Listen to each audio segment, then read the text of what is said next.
Bismillahirrahmanirrahim. Assalamualaikum warahmatullahi wabarakatuh. Waalaikumsalam warahmatullahi wabarakatuh. Allahumma sholli ala sayyidina Muhammad wa ala sayyidina Muhammad. Alhamdulillah kita berjumpa lagi di pagi hari ini dalam acara renungan di bawah naungan Al-Quran bersama Ustaz Husin Alatas, Ustaz Hamzah Alatas, dan Ustaz Isa Al-Kaf.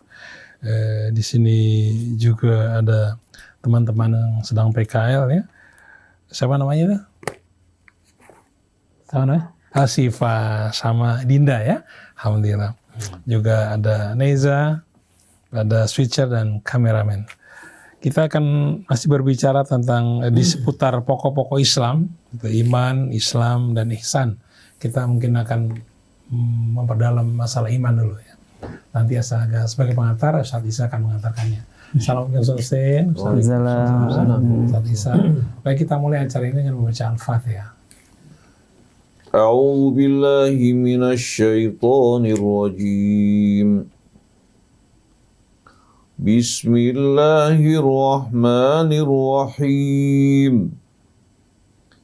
Alhamdulillahi rabbil alamin. Ar-Rahmanir Rahim.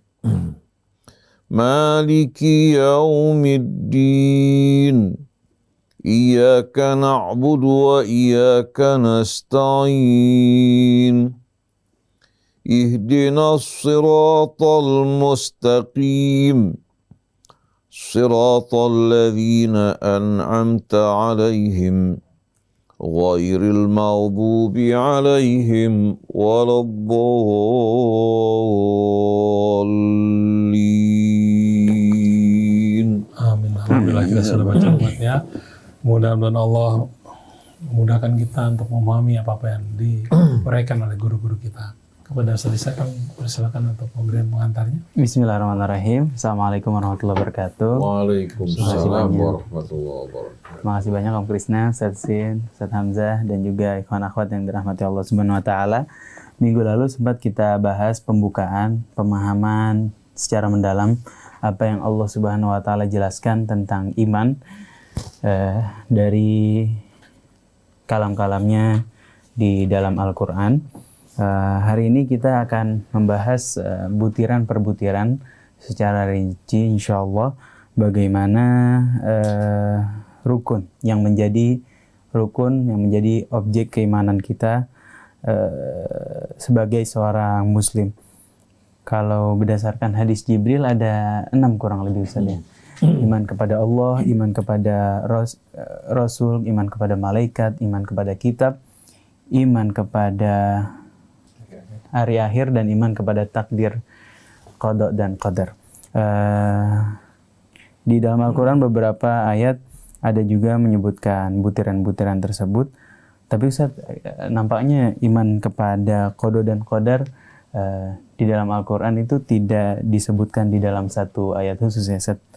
Di surat Al-Baqarah itu Al-Fakir menemukan di ayat 285 amanar rasul a'udzubillahi minasyaitonirrajim amanar rasulu bima unzila ilaihi mir rabbih wal mu'minun kullun amana billahi wa malaikatihi wa kutubihi wa rusulihi la nufarriqu baina ahadin mir rusulihi wa qalu sami'na wa ata'na ghufranaka rabbana wa ilaikal masir.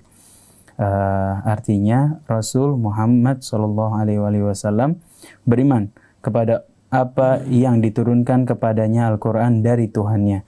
Demikian pula orang-orang yang beriman. Semua beriman kepada Allah, malaikat, kitab-kitabnya, rasul-rasulnya. Kami tidak membedakan seorang pun dari rasul-rasulnya, dan mereka berkata, kami dengar dan kami taat. Ampunilah kami ya Tuhan kami, dan kepadamu tempat kami kembali. Di ayat ini tidak disebutkan secara gabung begitu Ustaz, keimanan kepada qada dan qadar dan juga hari akhir. Barangkali Ustaz bisa titip minta tolong dijelaskan apa yang Allah Subhanahu wa taala jelaskan di dalam Al-Qur'an mengenai butir-butir atau yang menjadi rukun-rukun keimanan kita sebagai seorang muslim. Silakan Ustaz, tafadhol. Jazakumullahu khairan jazaa. A'udzu billahi minasy syaithanir rajim. Bismillahirrahmanirrahim. Alhamdulillahi rabbil alamin. حمدا كثيرا طيبا مباركا فيه كما يحب ربنا ويرضى. اللهم صل وسلم وبارك على عبدك ورسولك سيدنا ونبينا محمد وآله الطيبين وصحابته الغر الميامين والتابعين لهم بإحسان إلى يوم الدين. اللهم آتنا من عندك رحمة وعلمنا من لدنك علما نافعا وانفعنا بما علمتنا. ربنا زدنا علما وألحقنا بالصالحين.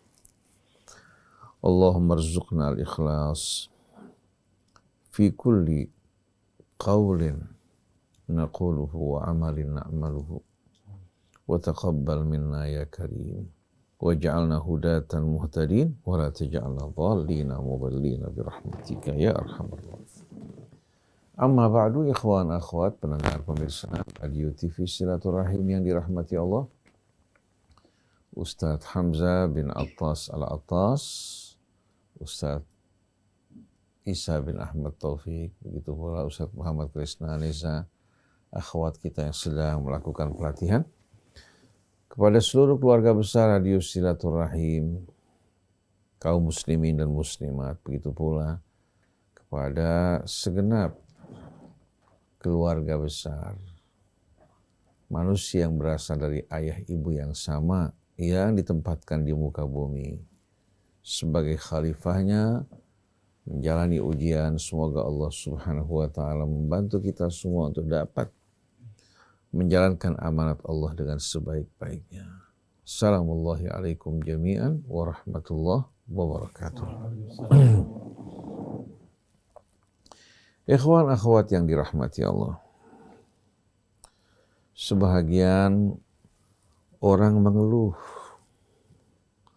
sulitnya mereka untuk memahami ajaran dan tuntunan Islam karena banyaknya perbedaan di antara kelompok-kelompok yang mengaku sebagai kaum muslimin.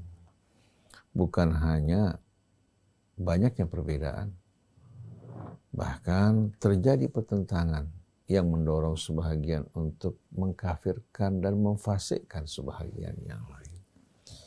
Akhirnya masyarakat awam di bawah ini bingung. Mana yang mereka harus pilih di antara pendapat yang berbeda-beda.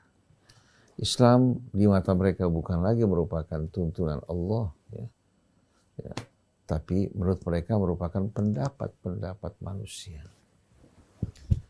Dan kita jumpai para pengikut kelompok tersebut memberikan hak baik kepada ikutan mereka atau kepada mereka untuk menjas, menghakimi orang-orang yang berbeda dengan mereka. Akhirnya seperti yang kita rasakan saat ini, umat Islam berselisih, berpecah belah, bermusuh-musuhan. Setiap kelompok merasa diri mereka yang paling benar, sedangkan kelompok yang lain di mata mereka salah. Hingga pernah satu kali waktu, ketika saya di malam lebaran bersama seorang supir taksi, dia bertanya, "Pak Ustadz, saya ingin bertanya, bisa?" Saya kira silakan. Dia mengatakan, "Saya ingin tanya, Islam ada berapa Ustadz?" Saya bilang, Islam satu yang dibawa oleh Nabi kita Muhammad SAW, sebagaimana yang dibawa para Nabi sebelum. Kalau memang satu Ustadz, kenapa kok saya jumpai keadaan yang membingungkan, meresahkan, menggelisahkan? Saya kemari disalahkan, kemari disalahkan. Lalu mana yang saya harus pilih sebagai seorang awam agar berada bersama kebenaran? Maka dalam hal ini, siapa yang bertanggung jawab? Yang bertanggung jawab dengan sendirinya adalah ulama-ulama Islam yang seharusnya memberikan penjelasan, penyerahan, menyampaikan ayat-ayat Allah. Maka malah sebaliknya, mereka justru menyibukkan umat dengan pertentangan, perselisihan. Membangun kubu-kubu mereka bukan mengajak manusia kepada Allah, tapi mengajak manusia untuk menjadi pengikut mereka. Ini yang dilakukan oleh kebanyakan orang-orang yang mengaku menyampaikan amanat dan risalah dari Allah. Berbeda sekali dengan apa yang dilakukan Nabi kita Muhammad SAW atau para sahabatnya atau keluarga nabinya, para pengikut yang setia. Ketika mereka datang di tengah-tengah umat, mereka membawa pencerahan dan penerangan, bukan justru membawa hal-hal yang membingungkan. Nah, pada kesempatan hari ini kita ingin untuk memberikan penjelasan yang sederhana, mudah untuk difahami bagi masyarakat awam agar mereka dapat mengenali ajaran dan tuntunan Islam yang begitu indah. Seperti yang telah kita sampaikan pada kajian sebelumnya, pokok agama kita terbagi pada 3 pokok utama. Sebagaimana yang diterangkan dalam Al-Quran, begitu pula yang dijelaskan dalam riwayat yang diriwayatkan dari Nabi kita Muhammad SAW. Yang pertama adalah al-iman, yang kedua adalah al-islam, yang ketiga adalah buah dari iman dan Islam, itu al-ihsan. Apabila betul-betul kita memahami, meresapi keimanan, keislaman sebagaimana tuntunan Allah, niscaya kita akan menjadi orang-orang yang muhsin, yang selalu berbuat baik, bukan hanya baik untuk diri kita, tapi kebaikan yang ada pada kita ternyata bermanfaat, dirasakan oleh masyarakat, banyak orang-orang di sekitar kita.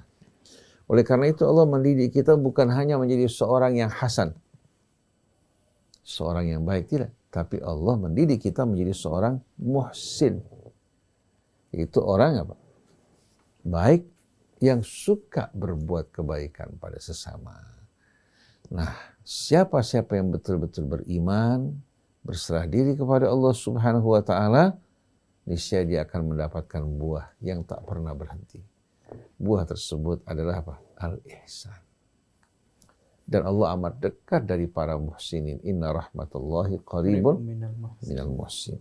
Wa ahsinu innallaha yuhibbul muhsin. Berbuat baiklah, sesungguhnya Allah mencintai orang yang berbuat kebaikan. Nah, sekarang kembali kita berbicara mengenai al-iman. Sebagaimana yang pernah kita sampaikan sebelumnya, bahwa kata iman pada awalnya dalam bahasa Arab bukan menunjukkan arti percaya dan yakin. Tapi kata iman, asal dan kata kerja dasarnya adalah amina ya'manu, amnan wa amanan. Itu merasa aman dan tentram. Merasa aman dan tentram. Oleh karena itu, kata amanat juga, kemudian amin, itu juga berasal dari kata yang sama. Seorang tidak akan mempercayakan apa yang dimiliki, yang dicintai kepada seseorang, kecuali di saat dia merasa aman bahwa ini orang betul-betul amin, mampu untuk menjaga aman. Betul tidak? Oleh karena itu ketika saudara-saudara Yusuf meminta kepada Yakub untuk menitipkan kepada mereka Bunyamin, saudara Yusuf, untuk berangkat ke Mesir sebagaimana permintaan dari apa? Dari Yusuf yang di Mesir, Yakub menolak. Dia mengatakan, bagaimana saya merasa aman menitipkan Bunyamin pada kalian, padahal sebelumnya kalian apa? Telah menyia-nyiakan Yusuf. Betul tidak? Nah, jadi kata iman pada awalnya itu tidak menunjukkan arti percaya dan yakin. Tapi percaya dan yakin ini merupakan apa? Merupakan makna yang tercakup dalam arti iman. Seorang tidak akan merasa aman. Tidak akan merasa aman kecuali betul-betul apa? Dia merasa yakin. Dia merasa betul-betul percaya. Tidak ada sesuatu yang akan mengancam diri. Nah, di saat dia menyerahkan dirinya kepada Allah yang Maha Kuasa atas segala sesuatu, di mana tiada ilah, tiada Tuhan selain dari Allah, yang tak mungkin sama sekali mampu meralat apa-apa yang ditetapkan Allah Subhanahu wa Ta'ala. Dia Maha Pengasih, Maha Penyayang, Maha Kuasa, ilmunya meliputi segala sesuatu. Di saat dia percayakan dirinya kepada Allah, akan lahir nggak rasa aman? Rasa aman atau tenang. Seorang yang bernaung di bawah naungan pejabat penguasa yang kuat saja dia merasa aman. Pergi kemana-mana dia merasa aman. Apalagi seorang hamba yang betul-betul memasrahkan, menyerahkan dirinya kepada as-salam al-mu'min. Seorang mukmin artinya seorang yang betul-betul dengan penuh rasa percaya, aman, mempercayakan hidupnya kepada Allah, tidak ragu terhadap apa-apa yang datang dari Allah. Sebagai balasannya, Allah yang memiliki nama Al-Mu'min juga akan menaungi dirinya, melindunginya, membimbingnya sepanjang perjalanannya. Dia tidak mungkin akan mengalami ketakutan. Begitu juga tidak akan mengalami kesedihan. Innal ladzina qalu rabbuna Allah tsumma istaqamu fala khaufun 'alaihim wa lahum yahzanun dalam suratul Ahqaf. Sedangkan dalam surat Fussilat, innal ladzina qalu rabbuna Allah tsumma istaqamu tatanazzalu 'alaihimul malaikatu alla takhafu wa la tahzanu wa abshiru bil jannati allati kuntum tu'adun. Jadi arti iman sebetulnya awalnya bukan berarti percaya dan yakin, tapi berarti al-amnu wal aman, yaitu rasa aman. Dan seorang tidak akan merasa aman kecuali kalau dia yakin bahwa dia dalam keadaan yang betul-betul aman dan tidak ada sesuatu yang kuasa untuk mengganggu atau mengancam dirinya.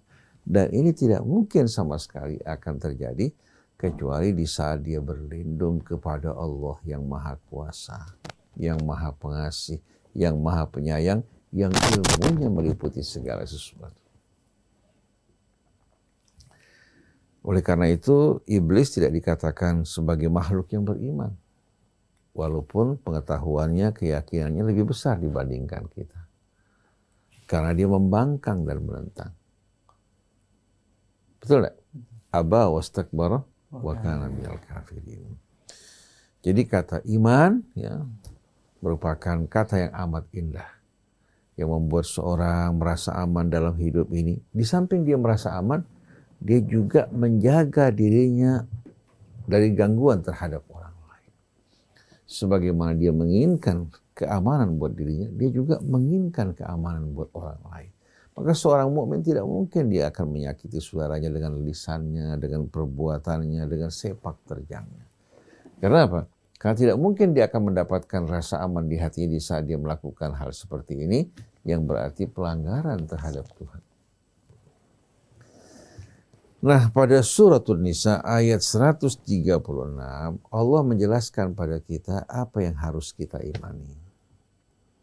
Ya ayyuhalladzina amanu, wahai orang-orang yang beriman, aminu billahi wa rasulih. Berimanlah kalian kepada Allah dan Rasulnya. Wal kitabil ladzi nazzala ala rasulih, dan juga kepada Alkitab yang diturunkan kepada Rasulnya secara berkala dan bertahap. Kata nazzala beda dengan anzala. Kalau nazzala menunjukkan sesuatu yang diturunkan secara berkala. Tapi kalau anzala ya, menjelaskan menurunkan sesuatu tapi tidak menjelaskan apakah berkala maupun tidak berkala. Jadi berimanlah kepada Allah dan Rasulnya, demikian pula kepada Alkitab yang diturunkan Allah kepada Rasulnya secara berkala, wal kitabil ladzi anzala min qablu, dan Alkitab yang Allah turunkan sebelumnya. Setelah itu, wa may yakfur billah, siapa yang ingkar kepada Allah, wa may yakfur billahi wa malaikatihi, begitu pula ingkar kepada malaikat, wa kutubihi, kepada kitab-kitab yang Allah turunkan, wa rusulihi, kepada rasul-rasulnya, wal yaumil akhir, dan hari akhir, faqad dhalla dhalalan ba'ida, maka dia telah tersesat dalam kesesatan yang jauh. Pertama Allah mengatakan berimanlah kepada Allah, kepada Rasulnya, dan kitab yang Allah turunkan kepada Rasulnya secara berkala. Ini jelas-jelas mencakup seluruh yang mesti kita imani. Betul tidak? Allah tidak menyebutkan di sini beriman kepada Al-Qadar sebagaimana yang disebutkan dalam hadis yang diriwayatkan dari Amirul Mukminin Umar bin Khattab radhiyallahu anhu. Allah pisahkan, walaupun satu keharusan kita beriman kepada takdir Allah Subhanahu wa taala. Karena apa? Membutuhkan penjelasan lebih rinci untuk tidak menimbulkan kesalahpahaman. Jadi Allah nggak satukan, tapi Allah terangkan dalam berbagai macam ayat dengan contoh-contoh bagi kita agar tidak menimbulkan kesalahpahaman dan buruk sangka terhadap Allah. Sebagian orang beranggapan bahwa semua amal, perbuatan, pekerjaannya telah ditentukan oleh Allah dengan dasar beriman kepada takdir baik dan buruknya datang dari Allah. Padahal tidak demikian makna yang dimaksudkan oleh Al-Quran. Kata takdir dalam bahasa Arab diambil dari kata qaddara yuqaddiru taqdiran.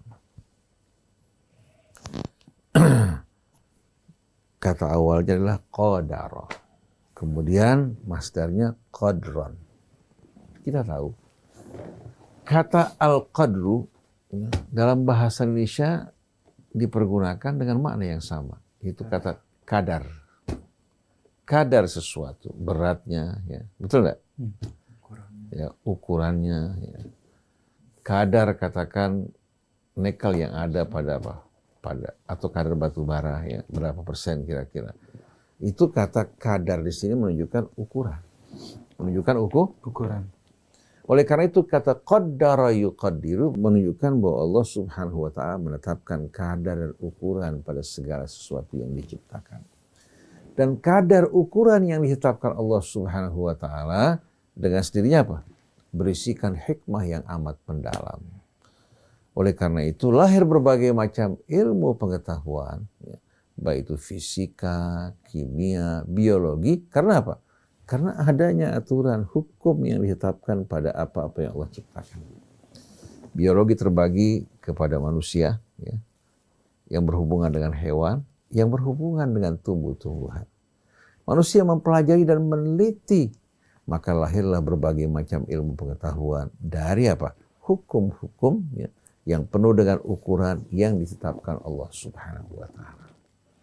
Oleh karena itu dalam suratul A'la Allah berfirman, Bismillahirrahmanirrahim, Sabbihisma rabbikal a'la, sucikan nama kebesaran keagungan Tuhanmu yang maha.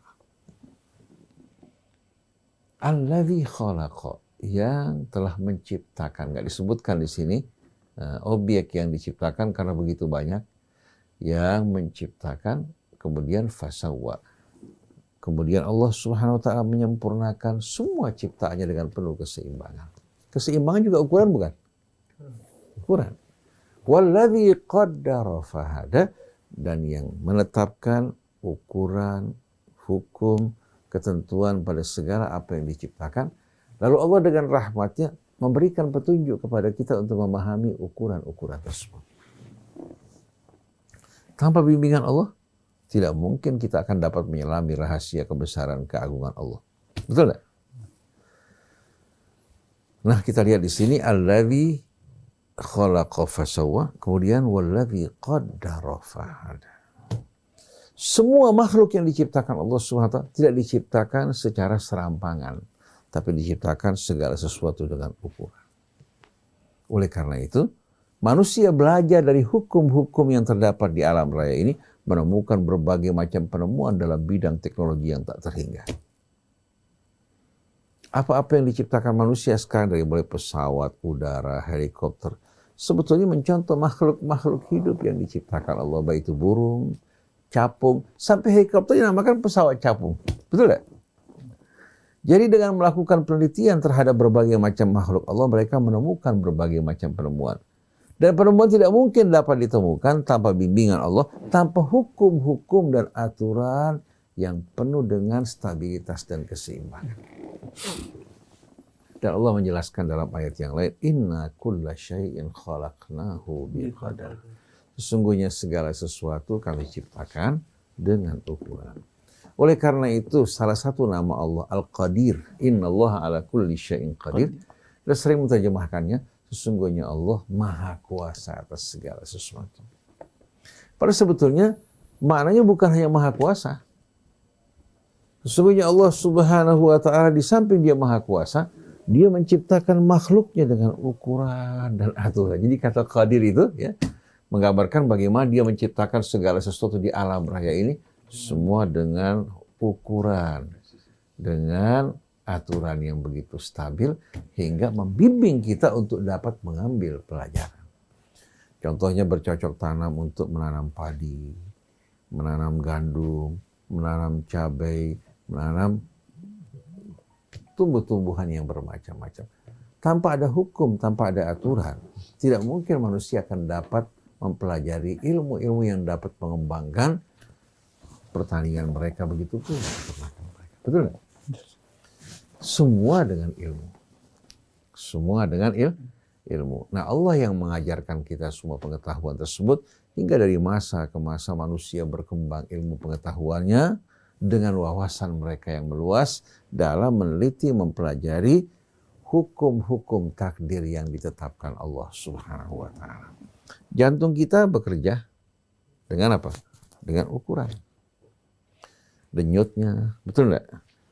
Begitu pula ya, fungsi-fungsi yang bermacam-macam pada serambi kanan jantung kita, serambi kiri kita. Kalau terjadi penyumbatan saja pada pembuluh darah jantung kita atau kebocoran pada serambi kanan, serambi kiri kita, atau terjadi kerusakan pada klep, niscaya kita akan mengalami keluhan. Nah, manusia melakukan penelitian dalam bidang jantung. Lahirlah berbagai macam ilmu pengetahuan dan spesialis yang bermacam-macam dalam bidang mata, bidang paru-paru, ya. Begitu juga ginjal, hati, pencernaan.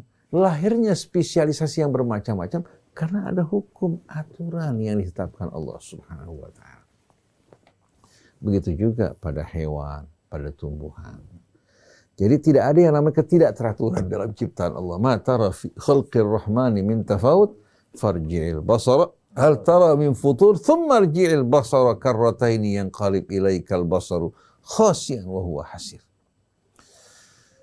Tapi sayang, walaupun manusia menemukan alam raya dengan penuh aturan, tapi mereka memilih untuk hidup tidak beraturan. Mereka ingin menuju ke surga, tapi jalan yang mereka tempuh tidak mengantarkan mereka ke sana. Contohnya, kalau seandainya orang ingin minum teh manis, lalu dia mengambil garam sebagai pengganti gula, kira-kira hasilnya asin apa manis? Asin. Tapi dibilang kalau takdir Allah menghendaki garam bisa berubah menjadi manis, akan manis, itu namanya mempermainkan takdir Allah. Satu orang lagi mengatakan kalau belum waktunya, belum takdirnya tangan kebakar, biar dimasukin dalam api nggak bakal kebakar, dimasukin api kebakar. Artinya dia mempermainkan takdir Allah. Ada lagi seorang pemborong membangun rumah dikurangi pembesiannya, semennya, kemudian dibacakan doa panggil para ulama, para kiai, para habaib untuk mendoakan bangunannya. Subhanallah, bangunan belum dipakai udah rubuh. Dia protes terhadap Allah. Ya Allah, masa kamu tidak menghargai orang yang berdoa, ya Allah? Allah Subhanahu wa taala tidak akan menerima kebohongan. Alam juga dengan aturannya tidak akan toleransi terhadap kebohongan manusia. Walaupun kebohongan datangnya dari kiai, dari ulama. Betul enggak? Mesti ulama bukan mendoakan, nasihati, jangan lakukan perbuatan seperti ini. Nah, cuma dalam takdir kita harus membedakan apa yang langsung ditentukan Allah Subhanahu wa taala secara langsung, apa yang Allah kembalikan kepada kita. Allah Subhanahu wa taala menetapkan siapa orang tua kita, ayah ibu kita, sukunya, bangsanya, bentuk rupanya. Bukan pilihan kita. Betul enggak? Warna kulit kita, suku kita, bangsa kita bukan pilihan kita. Tapi amal yang kita lakukan, baik dan buruk, setelah kita diberikan akal dan ilmu, itu menjadi pilihan dan tanggung jawab kita. Masa Allah menentukan si fulan mencuri, kemudian di hari akhirat ditanya kenapa kamu mencuri? Kemudian dimasukkan dalam api neraka. Begitu juga Fir'aun menjadi seorang durjana. Kalau memang kejahatannya ditentukan langsung oleh Allah, di hari kemudian nanti kalau Fir'aun ditanya kenapa kamu melakukan pembangkangan dan keingkaran, bahkan memburu Rasulku, Fir'aun mengatakan, ya Allah, ini kan kamu tentukan, saya hanya makhluk yang mengikuti Tuhan kamu. Dengan cara seperti ini, dia mampu untuk keluar dari tanggung jawab. Tapi, apa yang dilakukan Fir'aun dengan keterangan yang datang dari Allah, dengan juga bukti-bukti yang disampaikan Nabi Musa, dan dia seorang yang berakal, berilmu, Waktu disampaikan dia menolak dan ingkar, maka perbuatannya menjadi pilihan dan tanggung jawabnya. Perbuatannya menjadi pilihan dan tanggung jawabnya, bukan ditentukan Allah Subhanahu wa Ta'ala. Jadi ada daerah yang masuk dalam ketentuan Allah, tapi sebagai khalifah yang kita lakukan, yang kita perbuat, itu kembali menjadi pilihan dan tanggung jawab kita di hadapan Allah Subhanahu wa Ta'ala. Oleh karena itu menarik dialog antara Abu Hanifah Nu'man dengan Musa al-Kazim alaihi salatu wassalam, yang pada saat itu beliau masih kanak-kanak. Imam Abu Hanifah sering datang kepada Imam Ja'far. Suatu hari dia keluar dari rumahnya Imam Ja'far bertemu dengan Musa al-Kazim. Dia bertanya kepada Musa al-Kazim, siapa yang bertanggung jawab atas amal perbuatan yang dilakukan seseorang? Musa al-Kazim mengatakan ada 3 kemungkinan. Yang pertama, Allah yang menentukan perbuatan-perbuatan yang dilakukan, sedangkan dia hanya menjadi pelaku dan pelaksana. Kalau ini benar, maka yang bertanggung jawab terhadap amal manusia adalah Allah. Kemungkinan yang kedua, terdapat kerjasama antara Allah Subhanahu wa Ta'ala dan hambanya dalam perbuatan yang dilakukan. Hamba tidak dapat bekerja secara penuh, bebas, tapi ada kendali Allah. Kalau seandainya kemungkinan ini benar, maka seharusnya yang bertanggung jawab bukan hanya hamba, Allah juga ikut bertanggung jawab. Allah tidak berhak bertanya kepada fulan, kenapa kamu lakukan perbuatan ini? Karena ini hasil kerjasama antara Allah dan hambanya. Sedangkan yang ketiga, Allah Subhanahu wa Ta'ala menciptakan manusia, memberikan dia akal, mengajarkan ilmu, mengutus para rasulnya, memberikan peringatan kepada manusia dari perbuatan-perbuatan yang dilarang oleh Allah, membimbing mereka menuju ke jalan yang terang. Lalu Allah berikan mereka kemampuan untuk beramal dan memilih sebagai seorang khalifah yang diangkat oleh Allah. Maka dengan sendirinya, dia bertanggung jawab atas amal perbuatannya setelah Allah memberikan penerangan, mengutus rasulnya, walaupun kekuatan untuk beramal anugerah dari Allah. Tapi Allah tidak menentukan kekuatan tersebut untuk berbuat buruk atau ingkar atau durjaka pada Allah Subhanahu wa Ta'ala. Kekuatannya di bawah kendalinya, dan dia akan bertanggung jawab atas perbuatan yang dilakukan. Semua ayat yang berbicara mengenai takdir dan ketentuan Allah selalu berhubungan dengan hukum-hukum Allah Subhanahu wa Ta'ala yang Allah tetapkan di langit, di bumi maupun dalam diri manusia. Dan yang langsung ditetapkan Allah Subhanahu wa Ta'ala bagi pilihan manusia tidak akan ditanya oleh Allah. Allah tidak akan bertanya kenapa jantungmu denyutnya sekian kali bukan sekian kali. Betul nggak? Allah nggak bakal bertanya siapa orang tua kamu, kenapa kamu pilih fulan dan fulan. Bukan pilihannya. Betul nggak? Betul. Kenapa hidung kamu mancung? Kenapa mata kamu belok? Satu lagi, kenapa mata kamu sipit? Kan bukan pilihan dia. Betul nggak? Kenapa suku kamu fulan? Bukan suku fulan. Itu bukan pilihan dia, tapi pilihan langsung dari Allah. Oleh karena tidak pernah terdapat dalam Al-Quran yang menerangkan Allah akan bertanya tentang apa-apa yang Allah tentukan langsung pada manusia. Tapi yang menjadi pilihan kita, perbuatan kita, setelah kita mendapatkan penerangan dari Allah, dari kitabnya, dari Rasulnya, dan perbuatan tersebut menjadi pilihan kita, maka kita bertanggung jawab. Oleh karena itu, apa yang dilakukan manusia di luar kehendak dan pilihannya, Allah berikan maaf. Kalau dia melakukan sesuatu lupa, nggak disengaja. Ya. Atau katakan melakukan sesuatu salah karena dia tidak tahu. Dimaafkan nggak? Dimaafkan oleh Allah. Atau dalam keadaan pingsan, koma, dia meninggalkan kewajiban yang Allah wajibkan. Ditanya nggak? Tidak. Begitu dia sadar, pada saat itu dia bertanggung jawab atas amalnya. Tujuzan ummatil khata'u wan nisyan wa mastukrihu alaih. Dimaafkan dari umatku salah yang nggak disengaja, lupa, atau sesuatu yang dipaksakan atas dirinya di luar kemampuannya, atau dia terpaksa karena kondisi yang berbahaya. Contohnya dalam keadaan lapar, tidak terjumpai makanan, yang ada di hadapan dia hanya apa?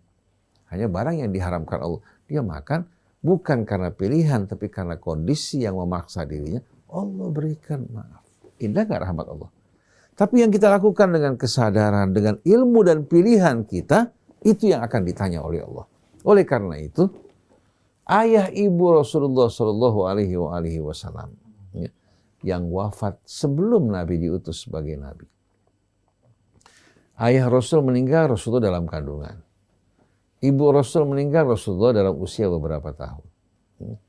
40 tahun usia Rasul baru diangkat menjadi Nabi. Pernah nggak ayah ibu Rasul mendengarkan dakwah dari Rasul? Pernah nggak? Nggak pernah. Oleh karena itu mereka tidak dihakimi sama dengan orang-orang yang telah mendengarkan apa-apa yang disampaikan Rasul. Bagaimana hukum mereka? Mereka dikenal dengan ahlul fatrah, orang yang berada pada masa kekosongan. Allah berfirman, ya, wa ma kunna mu'adzibina hatta nab'atsa rasula. Kami tidak akan menyiksa satu kaum sampai kami mengutus seorang rasul. Dan dikenal bahwa ayah Rasul seorang yang soleh, yang baik. Ibu Rasul juga seorang wanita suci, yang baik dan mulia. Nah, urusan mereka serahkan pada Allah yang maha bijaksana. Maka riwayat-riwayat yang mengatakan bahwa ayah ibu Rasulullah SAW finnar, itu sebetulnya merupakan hadis-hadis palsu. Hadis-hadis ya, bukan ayat, hadis-hadis yang diriwayatkan dalam hal tersebut merupakan hadis-hadis palsu yang bertentangan dengan ayat Quran yang begitu banyak. Jadi yang tidak tahu, ya, yang belum sampai kepadanya dakwah, orang-orang yang lupa tidak disengaja, di waktu siang dia makan, minum, sampai kenyang, bahkan kumpul sama istrinya. Begitu sadar, dia dalam keadaan puasa, maka apa yang dilakukan tidak membatalkan puasanya. Tuhan yang maha pengasih penyayang seperti ini, di mana kita mendapatkan? Tahu-tahu dengan jahat dan lancang manusia menisbatkan kejahatan dia, perbuatan dosa dia kepada Allah, padahal itu merupakan pilihan. Jadi kata takdir, ya, yang dinisbatkan kepada Allah itu berhubungan dengan hukum-hukum dan aturan-aturan yang ditetapkan Allah di alam raya ini. Adapun perbuatan manusia yang dilakukan dengan pilihan dan kesadarannya, walaupun kekuatan untuk bekerja dari Allah, pilihan juga Allah yang memberikan kepadanya, tapi Allah tidak mengintervensi, tidak mendesak dirinya berbuat buruk, tidak memaksa dirinya untuk melakukan pelanggaran. Semua kembali kepadanya. Maka Allah berfirman, wa tus'aluna amma kuntum ta'malun, kalian akan ditanya tentang apa yang dulu kalian perbuat. Tapi yang bukan merupakan pilihan perbuatan kalian langsung, kalian tidak akan ditanya. Saya mau tanya sama Ustaz Isa. Seorang bapak bilang sama anaknya beli sapi 2 kilo. Beli sapi katakan daging khas atau daging paha 2 kilo. Begitu sampai di rumah si bapak marah-marah. Kenapa kamu beli daging sapi? Kenapa nggak beli daging ayam? Si anak bilang, kan apa yang suruh tadi? Saya beli daging sapi. Dihukum atas perbuatannya. Kira-kira kalau ada bapak yang seperti ini, orang bakal memandang heran apa enggak? ODGJ. Masa mereka disebutkan hal ini kepada Allah yang maha pengasih, maha penyayang, yang maha suci. Kalau gitu tasbihnya kepada Allah, maha suci Allah, tahmid dan takbirnya bohong. Nah ini orang seperti ini berarti nggak beriman pada Allah. Kalau orang yang beriman pada Allah, dia berserah diri tulus, tidak ada suudzon kepada Allah sedikit pun juga, dan yakin akan keadilan Allah, kebijaksanaannya, kasih sayang dan kemurahan yang tak tering. Itu namanya iman. Begitu dia berbaik sangka pada Allah, Allah juga akan memperlakukan dengan perlakuan yang sama. Di dalam Quran tidak disebutkan Al-Qadar, ya, dalam rukun-rukun yang mesti diimani, karena memang butuh penjelasan khusus. Dalam Al-Quran begitu banyak ayat yang berbicara mengenai Al-Qadar. Cuma dalam bahasa Indonesia ini kadang-kadang susah untuk menemukan padanan bagi kata-kata dalam Al-Quran. Termasuk kata Qadir hanya diterjemahkan Maha Kuasa.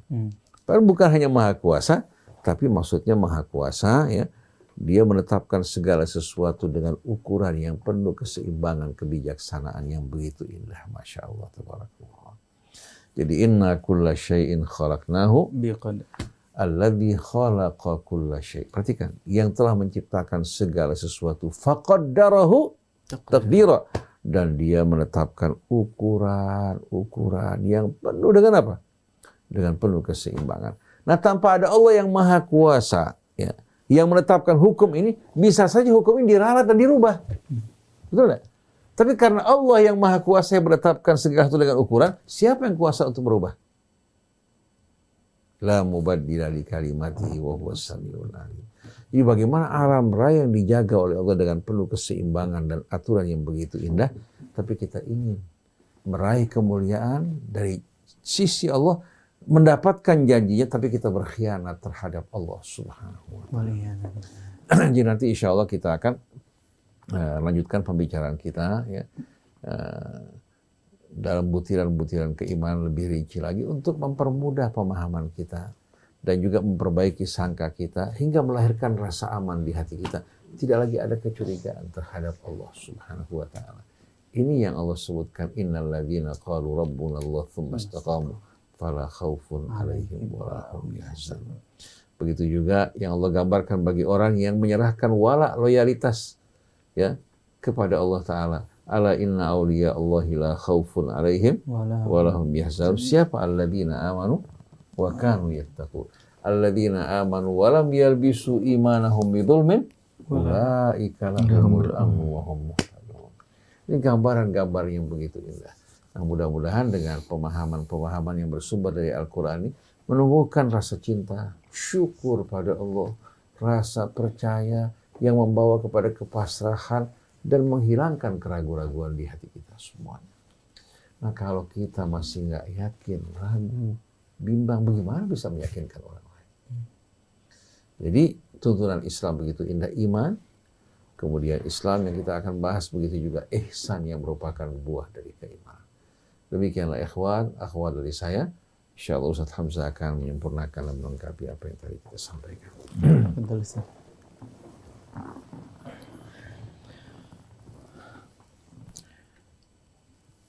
Bismillahirrahmanirrahim. Alhamdulillahirabbil alamin. Allahumma shalli wa sallim ala sayyidina Muhammadin wa ala ali sayyidina Muhammad.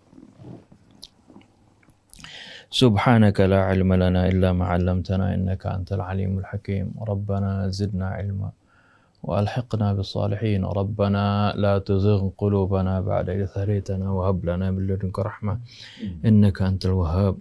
Rabbi shrah li sadri wa yassir li amri wa hlul 'uqdatam min lisani yafqahu qawli.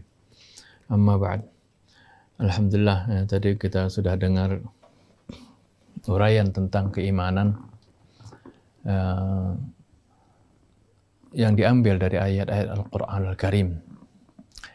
Terutama tadi berangkat dari apa yang disebutkan oleh Ustaz Isa tentang rukun-rukun iman yang biasa kalau kita pelajari dari mulai sekolah dasar, ya, kita pasti pelajari rukun-rukun Islam itu seperti yang disebutkan dalam hadis Jibril. Ya. Nah, tapi tadi bagaimana, kenapa ya, di dalam Al-Quran yang disebutkan secara berangkaian itu hanya 5, ya. Sedangkan Al-Qadha wal Qadar disebutkan dalam Al-Quran secara terpisah. Ya. Ya.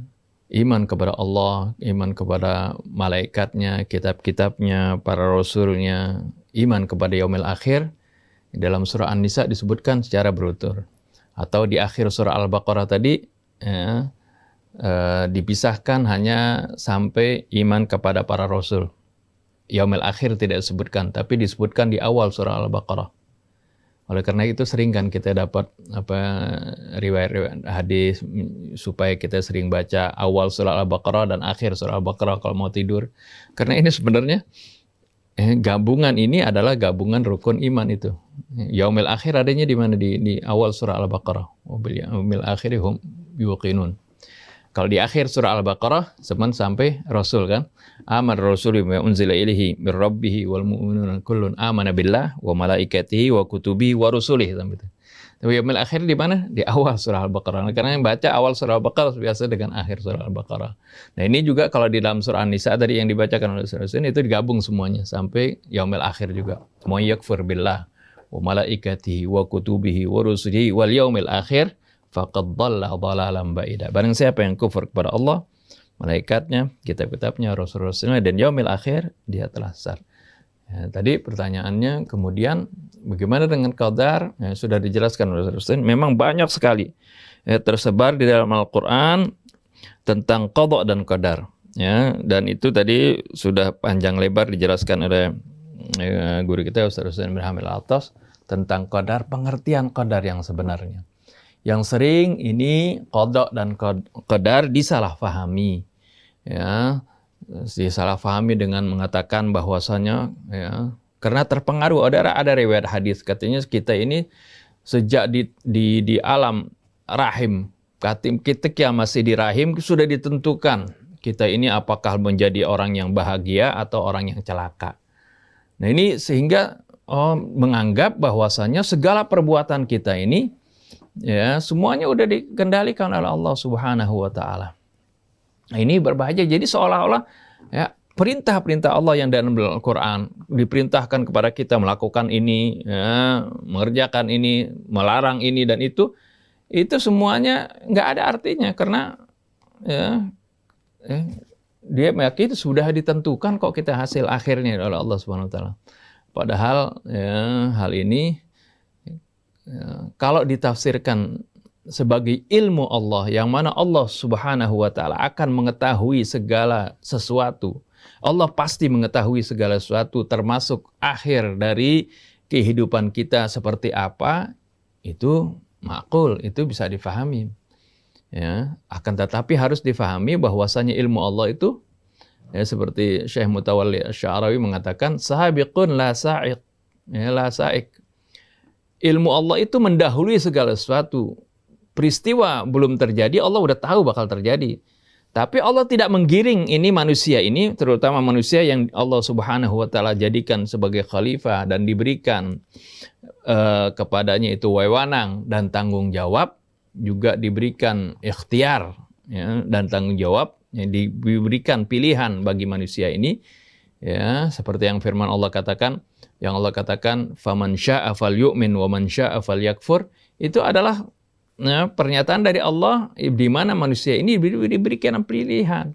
Tapi, ya, di samping diberikan pilihan, kebebasan untuk memilih, tapi juga ada tanggung jawab di sana. Nah, inilah yang harus difahami bahwasanya segala perbuatan manusia, ya, atas pilihan manusia itu, ya, adalah dia harus bertanggung jawab nanti di akhirat. Nah, itulah makanya gunanya nanti ada yaumil hisab. Kalau tidak seperti itu, kalau semuanya sudah ditentukan oleh Allah Subhanahu wa taala, Allah yang menentukan dia jadi ahli maksiat atau dia ahli taat, ini berarti nanti nggak ada gunanya hisab. Kok dihisab, ditanya? Kan Allah yang menentukan.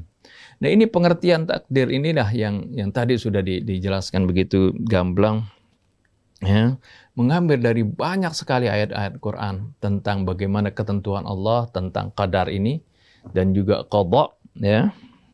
Itu disebutkan dalam banyak ayat Quran yang menjelaskan bagaimana segala sesuatu di alam ini Allah Subhanahu wa taala sudah tentukan kadarnya, komposisinya, ukurannya, diciptakan begitu teliti, begitu serasi, begitu seimbang, ya. Nah, kadang-kadang kita yang merusak keseimbangan yang ada di alam tersebut. Ketika kita mengikuti keseimbangan yang Allah Subhanahu wa taala tentukan, arti ketentuan-ketentuan takdir Allah Subhanahu wa taala yang Allah tentukan, tentu kita akan, ya, mendapatkan, ya, kesenangan, ketenangan ketika hidup di dunia. Begitu juga itu kalau ketentuan di alam. Begitu ada takdir tasyri'i, ada takdir takwini. Takdir takwini itu yang Allah tentukan di alam semesta ini. Seperti tadi, bagaimana kadar oksigen di dunia ini, di alam ini, ya, kadarnya Allah tentukan. Nggak kebanyakan maupun nggak kekurangan. Kalau kekurangan lapisan bumi ini dari oksigen, orang akan hidupnya dia nggak bisa napas. Tapi kalau kelebihan akan mudah terbakar alam ini. Ini kadarnya Allah tentukan sekali. Itu. Ini di alam semesta. Kalau kemudian dirusak kadang-kadang oleh manusia sehingga timbul pencemaran udara sehingga kadar oksigen menjadi kurang, itu ulah manusia. Biasanya manusia memang yang suka merusak seperti itu. Allah Subhanahu wa taala aturannya sudah sempurna, sudah baik, sudah indah, sudah serasi semuanya. Nah, kadang-kadang manusia yang merusaknya. Kalau ada lagi ketentuan takdir tasyri'i, ketentuan Allah secara syariat, yaitu yang Allah Subhanahu wa taala perintahkan. ya, tentang perintah-perintah kita menyembah Allah Subhanahu wa taala, tidak mensekutukannya dengan sesuatu, ya, kita berbuat baik kepada kedua orang tua, birrul walidain, dan berbuat baik kepada kerabat, kepada tetangga dan sebagainya. Ini adalah ketentuan-ketentuan Allah Subhanahu wa taala secara tasyri'. Nah, ini harus perlu difahami seperti itu. Dan alhamdulillah tadi sudah jelaskan masalah takdir ini secara jelas, ya. Nanti bisa dilihat lagi semuanya itu ayat-ayat Quran yang kalau kita mau lihat tentang takdir, ya. Qadha misalnya, ya, dalam surah Al-An'am, huwallazi khalaqakum min tin tsumma qadha ajala wa ajalun musamman 'indahu wa thumma antum tamtarun. Kemudian, ya, juga tentang alam semesta ini, faqadahunna sab'a samawatin fi yaumaini wa auha fi kulli samain amraha. Ini Fussilat ayat 12. Dalam surah Yunus, bagaimana Allah menentukan, ya, kadar peredaran benda-benda langit. Huwallazi ja'ala asy-syamsa dhiya'a wal qamara nura wa qaddarahu manazila. Wa qaddarahu, Allah tentukan kadarnya, ukurannya, garis peredarannya, ya, kecepatan edarnya, ya. Itu semua Allah tentukan. Sebab sekarang di ilmu mengetahui bagaimana bumi memiliki daya tarik, ya, gravitasi terhadap bulan. Kalau andai kata lebih besar gaya gravitasinya ini, bulan akan tertarik ke bumi. Ataupun kalau lebih lemah gaya gravitasinya, bulan akan jauh menjauh dari bumi dan seterusnya. Begitu juga planet-planet lain beredar pada garis edarnya. Ini ditentukan oleh Allah. Allah Subhanahu wa taala sebutkan wa qaddarahu manazila li ta'lamu 'adada sinina wa hisab. Juga di dalam surah Yasin misalnya, dzalika taqdirul azizul alim, bagaimana itu adalah ketentuan dari Allah yang Maha Aziz, yang Maha Al-Alim, ini yang Maha mengetahui. Ini, ya, jadi tadi kenapa, ya, di dalam Al-Quran itu terpisah masalah qadar dan qadar, sedangkan apa yang diterangkan oleh Nabi ini dimasukkan di bagian keimanan, dan memang ini juga bagian keimanan di dalam Al-Quran pun, teman, penjelasannya dijelaskan di berbagai tempat dalam Al-Quran supaya ini memberikan pengertian yang sebenarnya, ya, tidak disalahfahami tentang masalah qadha dan qadar ini. Ya, ini mungkin tambahannya. Wallahu a'lam. Ya, alhamdulillah. Mudah-mudahan jelas bagi kita semua persoalan yang berhubungan dengan masalah takdir, karena ini yang mengharu-birukan ulama-ulama Islam, membuat mereka berselisih. Lahirlah faham yang dikenal dengan Jabariyah yang menganggap bahwa manusia tidak punya pilihan, semua dikendalikan Allah. Lagi muncul kalangan Qadariyah yang menganggap segala-galanya berada dalam kendali manusia. Oleh karena itu, sebagai al-qawlu al-hasim wal-fasil dalam masalah ini, yang memutuskan adalah Al-Quran.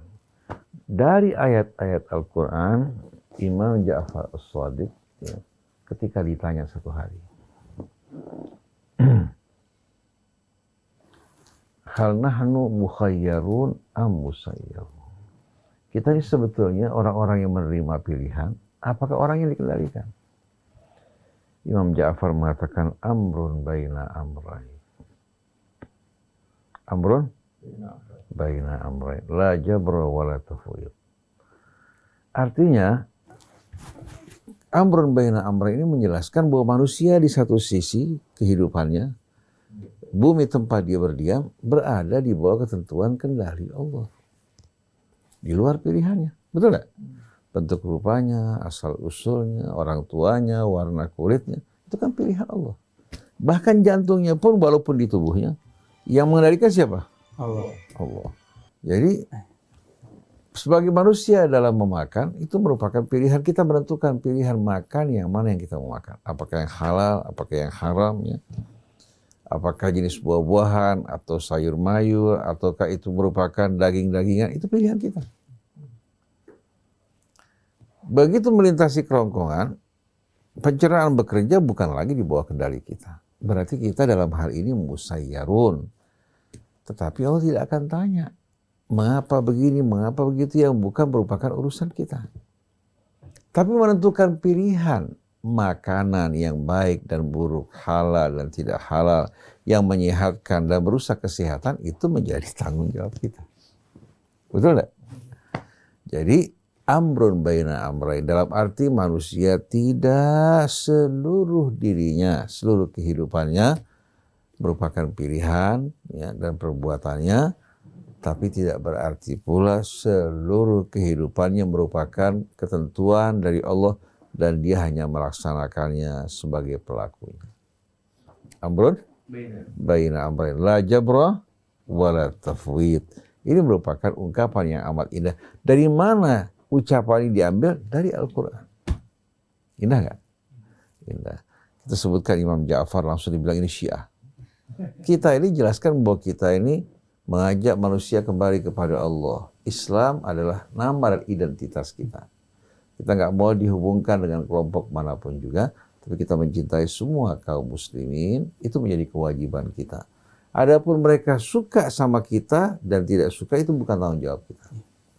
Kalau orang lain berkata buruk, orang lain memfitnah, kewajiban kita menjaga mulut kita dan tidak melakukan fitnah yang sama. Kalau tidak, apa bedanya antara yang beriman dan tidak beriman?